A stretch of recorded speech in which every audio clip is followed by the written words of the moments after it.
नमस्कार, मैं रवीश कुमार आज कहानी सुनाता हूँ। भारत गणराज्य की राजधानी दिल्ली में एक पथ है, जनपथ। इसके दो मकानों का नंबर है 10 और 12। 10 जनपद सोनिया गांधी का घर है और 12 जनपद रामविलास पासवान का। दोनों की दीवार तक एक है, मगर आज मेहमान पड़ोसी नहीं बल्कि वो थे जिन्हें कभी पासवान सांप्रदायिक बताकर छोड़ आए थे। पासवान बीजेपी छोड़ने के मामले में नीतीश से सीनियर हैं। तभी नीतीश के अलग होने पर तीखी टिप्पणी भी की थी कि चले हैं नाखून कटाकर शहीद बनने। आज पासवान 12 साल बाद एनडीए में लौट आए और अपनी 2002 वाली महान शहादत जेडीयू, आरजेडी और कांग्रेस के नोचने के लिए छोड़ गए हैं। बिहार की राजनीति आप सिनेरियो शब्द के बिना नहीं समझ सकते हैं। सिनेरियो क्या बना, इस पर आने से पहले आज के सीनरी पर नजर डालते हैं। आज दोपहर रविशंकर प्रसाद, राजीव प्रताप रूडी और शाहनवाज हुसैन 12 तुगलक रोड पर पहुंचे। तस्वीर में तो ऐसे लग रहा है जैसे पहली बार यहां आए हों। दरवाजे पे कोट पैंट में नेता कम हीरो ज्यादा दिख रहे संसदीय बोर्ड के चेयरमैन चिराग पासवान स्वागत करते हैं और ये तीनों लोजपा राष्ट्रीय अध्यक्ष चिराग के पिता रामविलास पासवान से मिलने चले जाते हैं।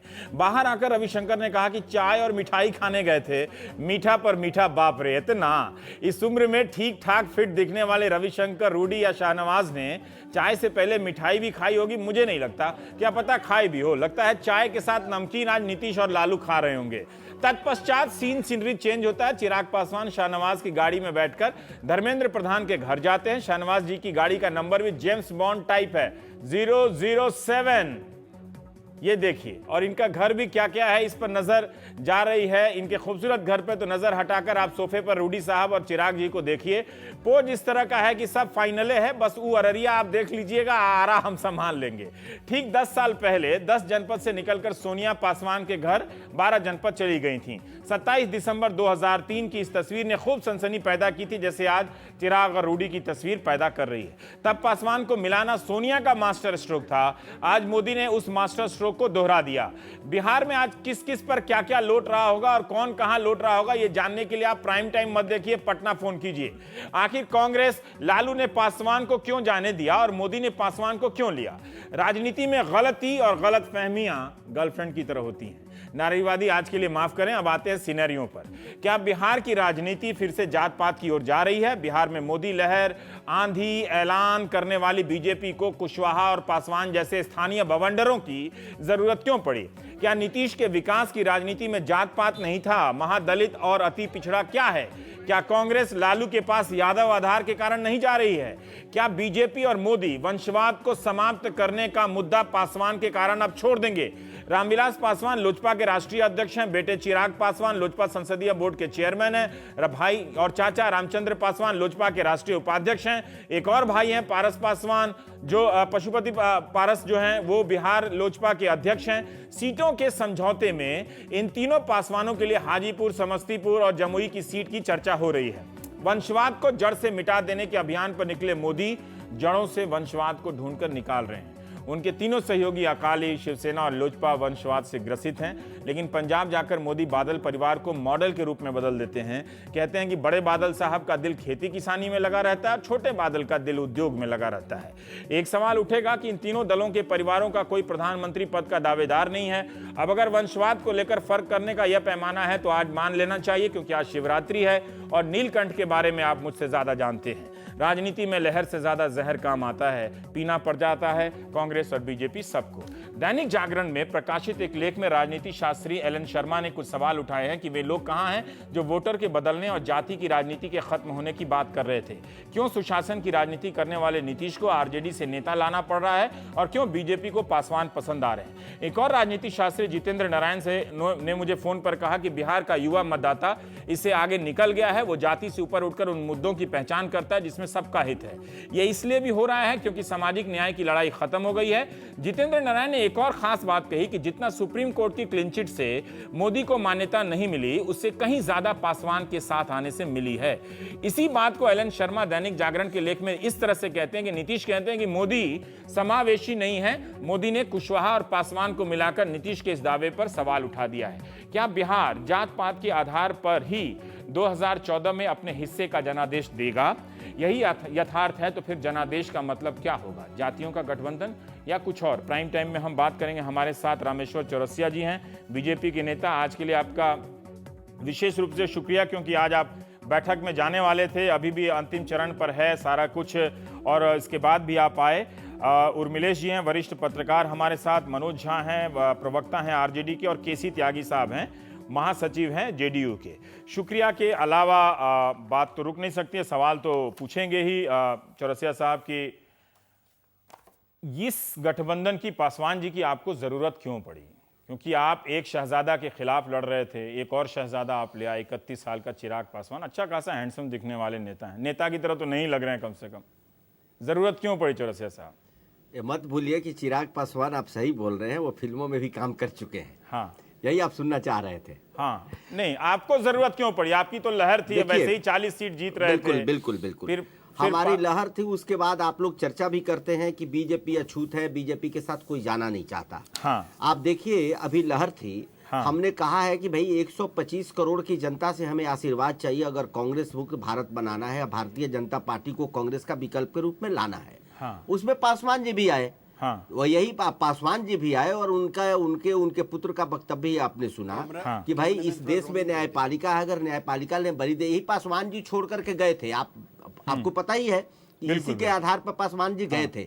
लेकिन सच बात यह है कि जब कोई दंगे होते हैं तो आरोप भले ही लगते हैं, लेकिन फैसला कोर्ट का होता है। अभी तक नरेंद्र भाई के ऊपर ऐसा नहीं, लोग इल्जाम लगाते हैं, लेकिन ऐसा कुछ हुआ नहीं। उस पर नहीं बात कर रहा हूं। सवाल मैंने रामेश्वर जी, देखिए एक सवाल मैंने आपसे ये किया चौरसिया साहब जी, कि आपको क्यों जरूरत पड़ी पासवान साहब की? वहां पर परिवारवाद है, वहां पर सूरजभान सिंह जी हैं, वहां पर रमा सिंह जी हैं, और कितने जी की क्या क्या खूबियां मैं बताऊं, आप बताइए क्यों जरूरत पड़ी? देखिए, राजनीति में जो साथ आएगा, फिर वही बात मैं दोहरा रहा हूँ। अभी तो आप बोल रहे थे कि गठबंधन आपके साथ कोई आने तैयार नहीं। आपने देखा साउथ में भी मेरे साथ आ रहे हैं, महाराष्ट्र में भी आ रहे हैं, हाँ, बिहार में भी आ रहे हैं, एक पार्टी है। हाँ, अब जिन लोगों की आपने नाम गिराए, मैं उस पर आ रहा हूँ। देखिए, कोई भी पॉलिटिकल पार्टी आज इस देश में नहीं है जो नहीं समझती है। बिहार इसका उदाहरण है, जिसका माफिया लोगों का जो नाम गिनाना आप चाह रहे थे, मैं आपको बताऊं। मैंने ये शब्द तो इस्तेमाल भी नहीं किया। ठीक है, जो आप नाम गिनाना चाह रहे हैं कि ऐसे लोग हैं, आप ध्यान दीजिए 2009 में और जेडीयू से हो कि आरजेडी हो कि कांग्रेस से जिन जिन लोगों ने ऐसे कंट्रोवर्शियल लोगों को टिकट दिया था, सबको जनता ने हरा दिया। जनता मालिक है इस देश में। तो आप जिस तरह भी इशारा कर रहे थे, वो हमारे पार्टी के जहन में भी, पार्टी के लोगों के भी विचार में वो सोचे होंगे, इन पर बात हुई होगी। बात जब चलती है तो हर मुद्दे पर बात होती है, लेकिन पार्टी का फैसला है और पार्टी तय करेगी। अभी तक तो अनाउंसमेंट नहीं हुआ है, लेकिन बात चल रही है, फाइनल हो जाएगा। आप चाय और मिठाई देखिए, चाय और मिठाई एक साथ कौन खाता है? आप जितने फिट हैं, हमको तो नहीं लगता कि आप खाएंगे। अगर मैं आपको ऑफर करूं तो आप बिना चीनी की चाय पिएंगे। लेकिन आज आप खाए कर रहा हूं। नहीं, आप देखिए, आप बहुत चतुराई से और बहुत बेहतरीन तरीके से मतलब इस मुश्किल सवाल का आप सामना कर रहे हैं, इसमें कोई दो राय नहीं है। हम तो सिर्फ सरल हिंदी में ये पूछ रहे हैं कि भाई जो राहुल गांधी का वंशवाद था और पासवान जी का, चिराग पासवान से लेकर तमाम पासवान हैं, उसके वंशवाद में क्या अंतर है? देखो, आप जो वो उस वंशवाद, ये उसको वंशवाद नहीं करे। वो तो लगता है कि आजादी के बाद से यही पीढ़ी राज करने के लिए बनी है, उसी को हम वंशवाद बोले थे। हाँ। आप जो कह रहे हैं कोई नेता का बेटा राजनीति करता है तो वो राजनीति में नहीं आएगा। कोई ये रामविलास जी का ही थोड़े है। आप हर पार्टियों में देखेंगे, अगर बेटा भी अगर डॉक्टर का बेटा डॉक्टर बन सकता है, यही बात तो मैं कह रहा हूँ। यही बात तो मोदी जी नहीं समझते ना। यही बात देखिए, ऐसा है बिल्कुल समझते हैं। भारत में मैंने एक रिकॉर्ड चेक किया, मैट्रिक पास दर्शकों की संख्या बहुत बढ़ गई है। अब आप जो कह रहे हैं वो आप बहला रहे हैं चौरसिया साहब, अब आप बहला रहे हैं। इसमें बहलाने की कोई बात नहीं। क्या आप वंशवाद को जो जड़ से उखाड़ने का जो मुद्दा है, उनके कई भाषणों में काफी प्रमुख रूप से आया है, देखिए वो आप छोड़ देंगे? एक मिनट में मैं इसका जवाब देता हूं। 1.5 मिनट लीजिए। हाँ, एक मिनट। देखिए, आप जो कह रहे हैं वंशवाद से क्यों वो खतरा था कि राज कोई और कर रहा है, प्रधानमंत्री कोई और है, और परिवार की हिम्मत तो देखिए कि कैबिनेट के फैसले को एक झटके में बदल दिया जाता है। कब कागज को फाड़ के फेंक देते हैं राहुल जी, जिसको हम शाहजादा बोलते हैं। तो ये वंशवाद है, एक प्रक्रिया। अब राजनीतिक दृष्टि से कोई किसी का, एक मिनट रुक जाइए, लोकतांत्रिक प्रक्रिया से चलती है। अगर किसी का दूसरे का बेटा का उदाहरण नहीं कर सकते, आप दे सकते कि उन्होंने संवैधानिक प्रक्रिया को नहीं माना हो और प्रधानमंत्री जैसे पद को नीचा अपनी व्यक्तिगत और परिवार, वंशवाद आ गया। राहुल गांधी के किसी करनी से वंशवाद आ गया या उनके पार्टी के उपाध्यक्ष बनने से आ गया? नहीं। चिराग पासवान 31 साल की उम्र में किन खूबियों से अपनी पार्टी के संसदीय दल के चेयरमैन हैं, जहां उनके पिताजी उसमें सदस्य हैं? किन खूबियों से हैं? या तो उन्हीं खूबियों से राहुल गांधी अपनी पार्टी के उपाध्यक्ष नहीं है? मैं ये जानना चाहता मैं उपाध्यक्ष की बात नहीं किया। देखिए मैं ये कह रहा हूं कि आप वंशवाद का मुद्दा छोड़ दीजिए, हमको कोई दिक्कत नहीं है। नहीं, आप मेरे बात घर का को तो बोल मुद्दा रहे हैं है रवि नहीं। जी, मैं उसी पर बोल रहा था। चूंकि उठाया था इसलिए मैं पूछ रहा हूं कि क्या है। आप उसको बोल रहे थे, उसी पर मैं आया। मैंने ये नहीं आपको बोला, देखिए वंशवाद नहीं है, लोकतांत्रिक प्रक्रिया से देश की सरकार चलती है और सत्ता चलता है। आपने खुद उदाहरण देखा कि जिस तरह का कंडक्ट रहा है राहुल गांधी जी का उस परिवार का, वो कहीं ना कहीं प्रभावित करता है अगर लोकतांत्रिक प्रक्रिया को, तो वो देश के लिए खतरनाक है। अब चिराग पासवान जी को कोई बना दे, चाहे कोई अपने पुत्र को बना दे, उसमें किसी को कोई क्या ऑब्जेक्शन हो सकता है? यही बात तो वहां भी लागू होती है। इसका मतलब यह है कि अभी स्पष्टता नहीं है। ठीक है, अच्छा किया आपने छोड़ दिया, उसमें कोई बात नहीं। मैं ये शब्द आप में डाल रहा हूं कि ये फैसला एक और छोटा, और भी मेहमान बैठे हैं, ये आदर्शवादी फैसला तो नहीं है जो पासवान जी से आपने हाथ मिलाया है। व्यवहारिकता, ये आरजेडी के साथ भी जा रहे थे, ये सवाल मैं उनसे भी पूछता अगर वो करते तो, लेकिन व्यवहारिक दृष्टिकोण से ये आपका ज्यादा बेहतर फैसला है बिहार में, है ना? जरूरत पड़ी है आपको पासवान की आज की तारीख में। 7 सीटें दी हैं, उतनी सीटें आरजेडी और कांग्रेस उनको नहीं दे रही थी। राजनीति संभावनाओं का ही खेल है। हाँ। और अगर वो हमारे साथ समझा, देखिए पासवान जी पहले भी हमारी सरकार में मंत्री रह चुके हैं, पहले भी पासवान जी थे, और वो पासवान जी फिर अगर आना चाहते हैं और बाकी लोग आना चाहते हैं तो सिर्फ पासवान जी नहीं आए रवीश जी, हर जगह से लोग आ रहे हैं। देखिए क्या है राजनीति में, आपको भी पता है कि लोगों को लगता है कि जो 200 से ऊपर आ जाएगा, चाहे कांग्रेस आ जाए या कोई आ जाए, उसके साथ एक गठबंधन चले जाते हैं। वही तो मैं कह रहा हूं कि हिंदुस्तान की राजनीति का आदर्शवाद 200 है और कुछ भी नहीं है। नहीं, मैं ये चाहता हूं अपने दर्शकों को ये बताऊं कि मैं सही कह रहा हूं अपने दर्शकों को कि ये सब ढोंग है, कोई वोटर नहीं बदला है आपके नजरिए से, क्योंकि आप लोग ज्यादा जमीन पर हैं। चुनाव जीतिएगा, टीवी डिबेट में कुछ कह लीजिए, जात पात का हिसाब करना पड़ेगा, ये इसको बता देना चाहिए। वो ट्विटर पे बैठ के कुछ लोग ये गुमराह करते हैं तो ये देश बदल गया है, कंट्री चेंज कर गया है। तो आप लोगों के फैसले से और कांग्रेस के भी फैसले से, सिर्फ आपके फैसले से नहीं। नहीं रवीश जी, कांग्रेस ने तो भी आप क्या मानते हैं रवीश जी, तो आप क्या मानते हैं कि देश में आखिर जातियों में लोग बटे हैं, तो क्या उनका अधिकार नहीं है? हर आदमी का अधिकार है राजनीति में भी आना, हर आदमी का अधिकार है डॉक्टर बनना, इंजीनियर बनना। ये कोई बड़ी उसी में समाज में से ही तो हम लोगों को लेंगे। मैं यही बात मैं कह रहा हूं। आखिर आपने, एक मिनट, आखिर संविधान में इसकी भी आपने व्यवस्था की है कि जो निचले तबके के लोग हैं उनके लिए संविधान में रिजर्वेशन की भी आपने व्यवस्था की है। इसका आधार तो यही था, उनको रिप्रेजेंटेशन मिलना चाहिए, नहीं मिलना चाहिए। चौरसिया साहब का समाजवाद सुना, और एक व्यवहारिक बात यह है कि पासवान से आप लोग भी थोड़े बहुत करीब तो हो ही रहे थे, चाह ही रहे होंगे किसी न किसी रूप में, है ना? जो चौरसिया साहब कह रहे हैं और आप भी जो एल एन शर्मा लिख रहे हैं कि आपको भी जरूरत पड़ जाती है कि आरजेडी से नेताओं को ले आया जाए, कुछ यादव नेताओं को ले आया जाए, कुछ मुस्लिम नेताओं को ले आया जाए, आप भी वही कर रहे हैं जो बीजेपी कर रही है। तो ये बिहार में सुशासन का भ्रम टूट गया। यस सर, आप अगर मुझे इजाजत देते हो चौरसिया जी की थोड़ा मैं जानकारी में वृद्धि कर दूं। हाँ जरूर। हाँ। रामविलास जी का 23 तारीख का, आज 27 तारीख है। हाँ। रामविलास जी का 23 तारीख का इंडियन एक्सप्रेस का इंटरव्यू है। अच्छा। आज 27 तारीख है। अच्छा। रामविलास जी कहते हैं today there is no BJP, there is RSS. Today the RSS is backing Modi. If there was no BJP, no RSS, the country politics would have been different. 1 2 Modi means anti-Muslim. 3rd, so the earlier fight was between the Congress and the non-Congress. Now it is secular versus communal. अरे बाप रे बाप, ये 23 तारीख को supreme तो court माफी की चाहूंगा उससे मैं, पहले भी आ गई थी, है ना? सुप्रीम कोर्ट की क्लीन हाँ, नहीं, ये तो पासवान जी पढ़ रहे हैं 27 तारीख को इंडियन ये एक्सप्रेस ये आइडिया ये 23 तारीख का, चौरसिया ये 23 तारीख का है, आज 27 तारीख है। हाँ नहीं होता है। नंबर 1। हाँ। नंबर 2, मैं ये कहना चाहता हूं कि श्री चौरसिया जी समेत नरेंद्र मोदी तक जी ने ये कहा था कि बिहार की 40 की 60 सीटें जो है नमो नमो के असर में हम लोग जीत जाएंगे। हाँ। अब श्री उपेंद्र कुशवाहा जी का बहुत रीजनल सेक्टेरियन कास्टिस्ट आउटफिट है लोक समता पार्टी। इसे कुशवाहों की पार्टी के रूप में प्रोजेक्ट किया जाता है। उसके साथ गठबंधन हो गया है।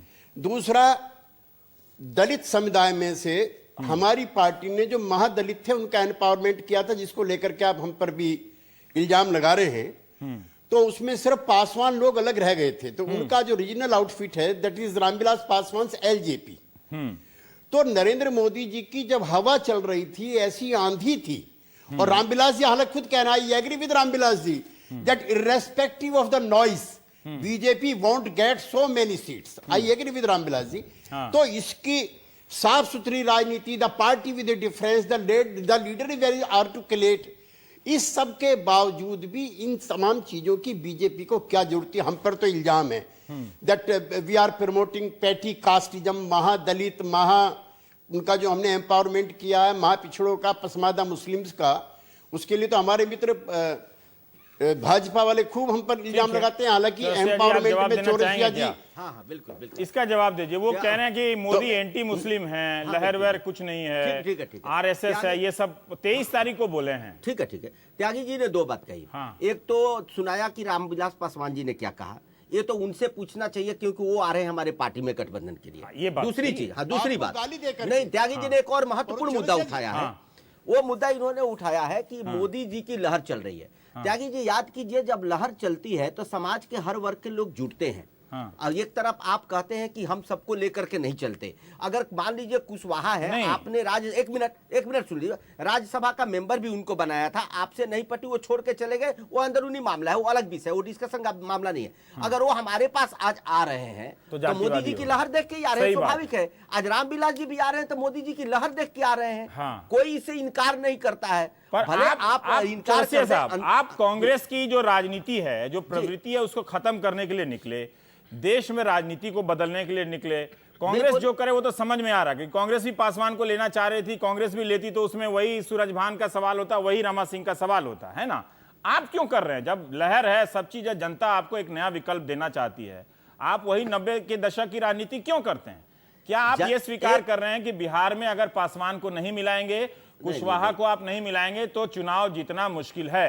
देखिए, अगर हमारे पास कोई यार है, उसको हम ज्वाइन नहीं कराएंगे रवीश जी, तो दूसरा इल्जाम लगेगा। 7 सीट दिया आपने, ज्वाइन नहीं कराया चौरसिया साहब, आपने 7 सीटें दी। रवीश जी ठीक है, वो भी एक पुराने नेता है। अगर उनसे हम समझौता के लिए आ रहे नहीं करते तो आप क्या इल्जाम लगाते? वही मैं चाहता हूं, आपने कहा कि वो भाई विचारधारा पे आप बात कर रहे हैं ना। देखिए, आप विचारधारा पे आप बात कर रहे हैं तो आप उस पर कीजिए। भाई आप कह रहे हैं कि जाति पाति की राजनीति नहीं चलेगी। यूपी में मोदी जी का वो सबका बोलते हैं कि सपा जातिवादी पार्टी है, बसपा जातिवादी पार्टी है। देखिए किसी जात वो देखिए, आप आए हैं तो आपका शुक्रिया, लेकिन आप इसका जवाब तो देना पड़ेगा। जवाब दे रहा हूं। देखिए, आप ये जो जोड़ रहे हैं किसी व्यक्ति को कि वो सिर्फ उसी जाति का नेता है, मैं इसे इत्तेफाक नहीं रखता। तो फिर आप मायावती को और मुलायम सिंह यादव को कैसे कहते हैं कि वो एक जाति के नेता हैं? हम नहीं कहते, आप नहीं कहते। मोदी जी उनका ऑन रिकॉर्ड भाषण है। आप फंस गए एक अलायंस के चक्कर में। सुन लीजिए, आप इसलिए फंसे क्योंकि आप सीट बिहार में नहीं जीत रहे। सुन लीजिए, आप 7 सीट दे रहे हैं पासवान को, 7। इतना तो अगर आरजेडी, ठीक है, सॉरी, एक मिनट, आप किसी व्यक्ति को, अब हमें आप कह देते कि आप चौरसिया है, इसीलिए एक मिनट सुन लीजिए, जहां से मैं चुनाव लड़ता हूं, अगर मैं उस क्षेत्र का नेता हूं तो वहां चौरसिया वोट 1000 है, फिर भी मैं जीतता हूं तो हमें चौरसिया का नेता। जवाब तो सही दे दीजिए। पब्लिक का नेता होता है, किसी जात का नेता नहीं होता है। जितना दिल्ली में रहते हैं तब भी वहां जीतते हैं, एक बड़ी बात है। चलिए, आपकी तारीफ कर देता हूँ, लेकिन आप गोल गोल घुमा रहे हैं। आप देखिए, फंसा दिया आपने मोदी जी को अलायंस करवा के। अब हम समझ गए हैं कि वो समाजवादी से भी अलायंस कर लेंगे किसी कोई और नए कारण से, और बसपा से भी अलायंस करने वाले हैं किसी और कारण से, और जयललिता से भी, कि जहां कोई परिवारवाद है ही नहीं, एक ही आदमी का वाद चलता है। राजनीति ठीक है, अब नहीं, ये सब कोई करता है। आपका ये कि हम भी वही करेंगे जो सब कोई कर रहा है। राजनीति देश की हम 2051 में बदल देंगे। जरूरत क्या है 2014 को इतना बदनाम करने की? मनोज झा जी, अच्छा मनोज झा जी, मैं आपसे आना, जब हम 183 आए थे, तभी ये 22 पार्टियां हमारे साथ आई थी। हम 163 थे तो नहीं थे उस समय, हमारे पास अलायंस बनाना अलग है। मनोज झा, अच्छा एक सेकंड, मनोज झा जी, त्यागी जी, रवि, अच्छा एक लाइन, हाँ त्यागी जी आप बोल लीजिए, फिर मनोज जी। चौरसिया जी, हाँ चौरसिया जी 183 आए थे आप, इसलिए लोग भाग के नहीं आए थे। अटल बिहारी वाजपेयी के उदार नेतृत्व में जॉर्ज फर्नांडिस साहब और अटल बिहारी वाजपेयी जी ने कोनम मिमिनम प्रोग्राम बनाया था, जिसके तहत तमाम जितने कंट्रोवर्शियल मुद्दे हैं जिनको आजकल आपके नेता प्रोपेगेट कर रहे हैं, वो सब घोषणा पत्र से हटा दिए गए थे। लोग इसलिए आपके पास आए थे, आपने उनको फिर धारण कर लिया, लोग इसलिए फिर जा रहे हैं। त्यागी जी, इनको सीएमपी बनाने का मौका तो दीजिए। अभी वो नौबत आ जाएगी तो शायद वो भी दिख जाएगा। पर मनोज झा जी, हम ये जानना चाहते हैं कि पासवान 163 से 183 हम पढ़े थे, तब 22 लोग आए थे, तीन ही नहीं, लोग वो पहले बात थे। नहीं है। देखिए, दूसरी बार गठबंधन बनाने को इलेक्शन लेकर हुआ था, सवाल फिर नहीं कर रहा समझौता हूं। हुआ था, हम दो बार नहीं, नहीं, 183 आए आप थे। बिल्कुल पासवान की पार्टी से गठबंधन बना सकते हैं, लेकिन आपने वंशवाद को मुद्दा बनाया, अपराधीकरण को मुद्दा बनाया है। वहां पे दो लोग हैं जिनको मैं रमा सिंह और सूरजभान सिंह, अब उनको वो टिकट ना देके उनके भाई को दे दीजिए या पत्नी को दे दीजिए, वो आपका अपना मर्जी है, ठीक है ना।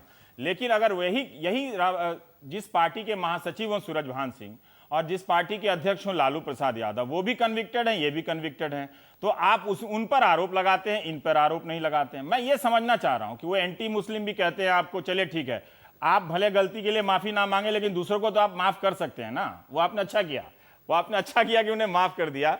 लेकिन चले एक राउंड और आपको मौका देंगे चौरसिया साहब जवाब देने के लिए। मनोज झा जी, जो सवाल जी मैं पासवान जी को लेकर चौरसिया साहब से पूछ रहा था, ठीक है, वही सवाल आपसे भी आता है, क्योंकि आप उसी पासवान से उन्हीं सब सवालों के संदर्भ में समझौता तो करने जा रहे थे, ठीक है। आपका भी जो अलायंस है वो भी तो जाति पाति का ही अलायंस है। मैं ये जानना चाहता हूं कि क्या आप लोगों की नजर में बिहार की राजनीति बिल्कुल ही नहीं बदली?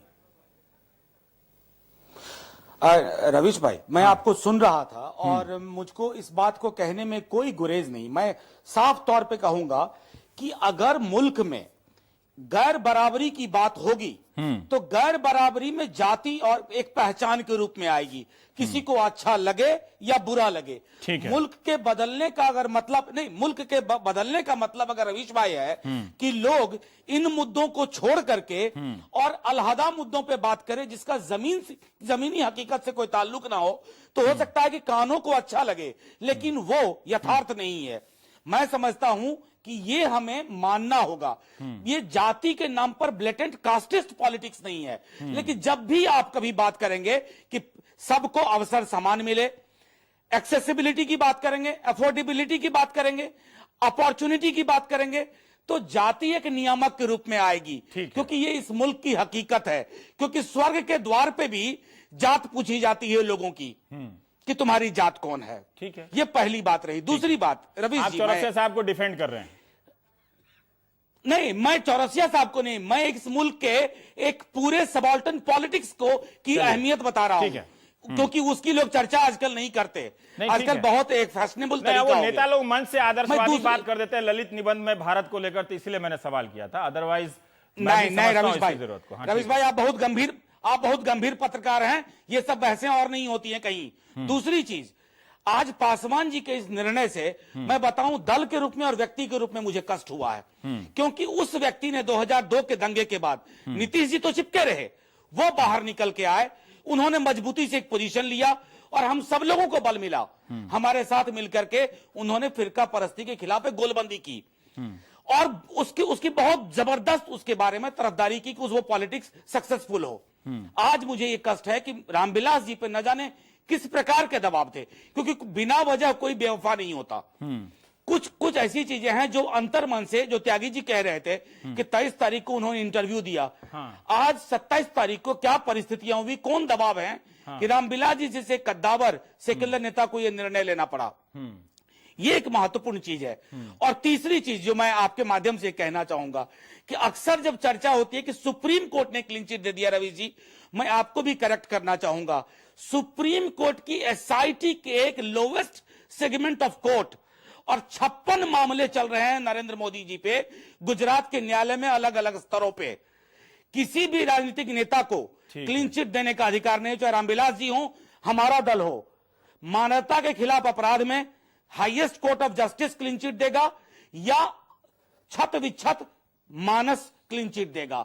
तो ये क्लीन चिट का प्रोपेगेंडा फैला करके, ठीक है, मैं समझता हूं कि एक खास किस्म। चलिए, आपके आने से चलिए त्यागी जी, मैं एक मिनट और आप थोड़ा सा बर्दाश्त कर लें। त्यागी जी, जो सवाल मनोज ने चौरसिया साहब से किया है ना, वही सवाल आपसे भी बनता है। नहीं, मैं कि अगर आप एक सेकंड, चौरसिया साहब एक मिनट, मनोज झा जी ने जो बोला, एक लाइन बोला, मनोज झा जी ने जो बोला, नरेंद्र मोदी जी पर कोई मुकदमा नहीं चल रहा है, दंगों के मुकदमे चल रहे हैं, उन पर कहीं एफआईआर नहीं हुआ है। मनोज जी करेक्ट किसको कर लीजिए, 56 जगह उनके मुकदमे नहीं चल रहे हैं। एक बात बताइए, जो सवाल मनोज झा कह रहे हैं जिन्होंने बरी किया है, रामविलास पासवान ने 2002 में मोदी का साथ छोड़ दिया गुजरात दंगों को लेकर, ठीक है, आप तब तक बने रहे, आप में और रामविलास पासवान में सिर्फ इतना ही अंतर है ना कि आप 6 महीना पहले छोड़े और वो बदल गए, साथ तो दोनों रहे आप दोनों।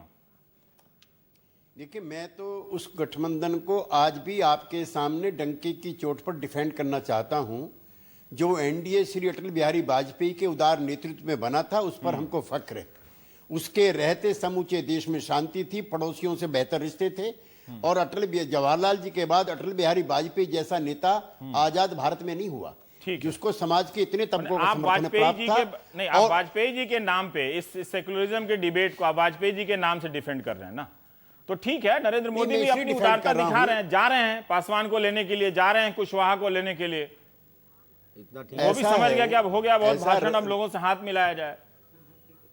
ऐसा रवीश जी, हाँ। अटल बिहारी वाजपेयी जी पे किसी दंगों में समाज के किसी तबके को प्रताड़ित करने का आरोप नहीं लगा था।